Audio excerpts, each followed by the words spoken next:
सरकार के विदेश मंत्रालय ने पासपोर्ट बनवाने की प्रक्रिया को आसान करने के लिए शुक्रवार को कई नियम जारी किए हैं।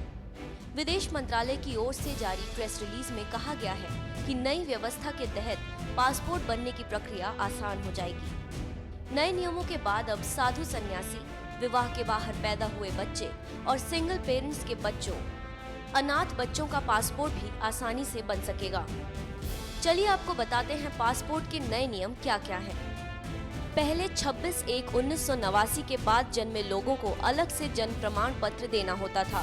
अब जन्म तिथि के लिए स्कूल की टीसी, पैन कार्ड पर लिखित जन्म तिथि, आधार कार्ड पर लिखी जन्म तिथि, ड्राइविंग लाइसेंस, मतदाता पहचान पत्र, बीमा पॉलिसी भी मान्य होंगे।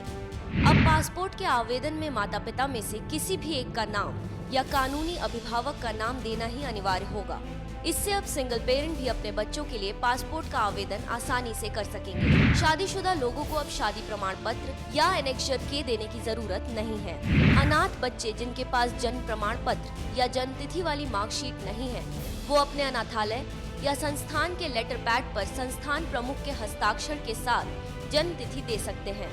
विवाह के बाहर पैदा हुए बच्चों के पासपोर्ट के लिए अब आवेदन के साथ सिर्फ एनेक्सर जी लगाना होगा।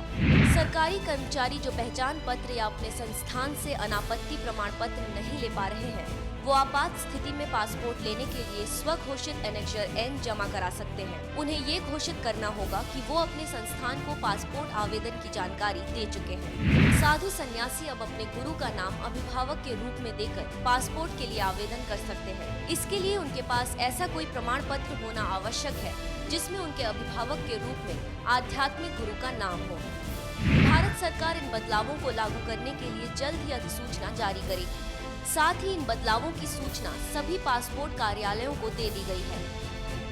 NMF न्यूज की रिपोर्ट।